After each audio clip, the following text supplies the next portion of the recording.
Owning a boat comes with a number of perks, like being able to fling your favorite fishing rod around. And here's another perk.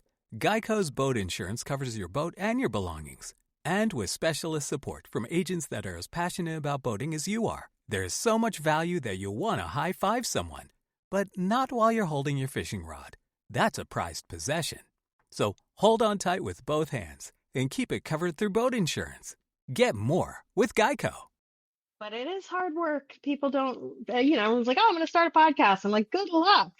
Yeah. It's not easy. Mm-hmm. It's not, because one of the things that I like to ask people if they're looking to start up a podcast, saying that, oh, what kind of microphone do I need? It's just like, well, hold on. First of all, what kind of podcast do you want to do? And the subject that you have in mind, do you feel like you can carry it out for at least 50 episodes? Right. And if you can, fantastic. Right. But at the same time, anyone who wants to go through with it, I strongly say, yes, do it. It's a wonderful format. Yeah. And I love doing it. I think it's, what's so funny? Back in like 2004, I bought a brand new Dell and I was so excited. And it came with a little microphone. It's like plastic, pin sort of microphone. Yep. And I thought, what if I just recorded things once a week, just like my thoughts? What am I thinking? What's going on in my life? What interesting things have I come across? And then I just put it out on the internet and people can listen to it. And then I thought, that's ridiculous. Who would listen to that? And when Serial came out, I was like, oh my God, I invented the podcast. I didn't do anything with it. Yeah. Oh, that's awesome. Yeah. Thanks again to ADHD. Excellent idea. Yep. No follow through.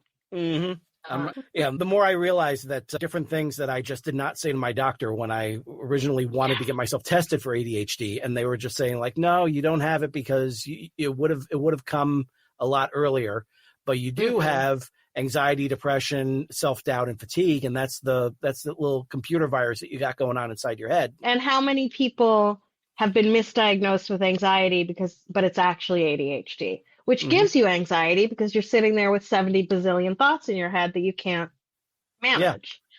Yeah. And then, add on the depression because you're beating yourself up for not pursuing any of those things. I have several chapters of a book that needs to get done. It's part 3 of a trilogy and my publisher is waiting for it. I'm just constantly beating myself up because it's not getting done. So yeah, I know that song and dance very well. And, it's funny, again, listening to your intro of me, in my mind, I am not nearly as accomplished as, X other person, whoever the hell is in my head.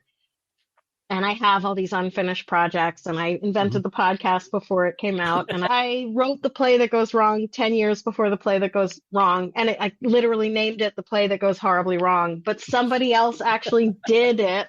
I think, imagine how much more I could have accomplished or how much farther along I could be, whatever that means, if I had known. But, the truth of the matter is I am where I am, and I have a wonderful family, and I am where I'm supposed to be. So, ADHD is a blessing and a curse. Yeah. I try my best to not think of anything with regret, but at the same time, it can be difficult. It can be very difficult to do that. But if you can go past it and see and just all of a sudden, finish up a project that wound up taking a lot less time than you thought it would. And all of a sudden it's just like, oh, well, what else could I do? And then follow that up with pushing it further. And then all of a sudden it's just like, well, let's see what else I can do. How about this? What about this? And those ideas, they can just pile one on top of the other, and you just might have something really special there. So it's also good to remember, or for me anyway, when I realized that part of my creative process, especially with writing, not with the podcast because I don't have time to work this way, but with my fiction, I write it in my head. this is what I've realized, because I'll say things like, it lived in my head for 10 years and then it came out in one day. And what I realize is I've been writing it for 10 years. Mm-hmm. And the reason it came out in one day is because it's already written up here. And that's okay. That's just my process. And the sooner you can embrace your weird, idiosyncratic, not quote unquote normal way of doing things, I think the sooner you can let go of expectation and then just do it the way you do it, which is fine, you know? I think for me, I need to get through my own issue of, well, the story's already told. So why should I get it out on paper? It's only been told in your head. Right. Don't you want to get this out? You got some really cool scenes that you've come up with here. Don't you want to share those? Yeah. So, and as one of my creative partners said to me about a screenplay that's in my head, he said, just imagine watching the movie that you like, watch it in your head. Watch the movie that you want it to be. And then there it is. And then you can write it down. I was like, that's a great way to approach it. I would say definitely take that approach, but also just add in the confidence in yourself to be comfortable with telling it. Yes. And be confident in your ability to write crap.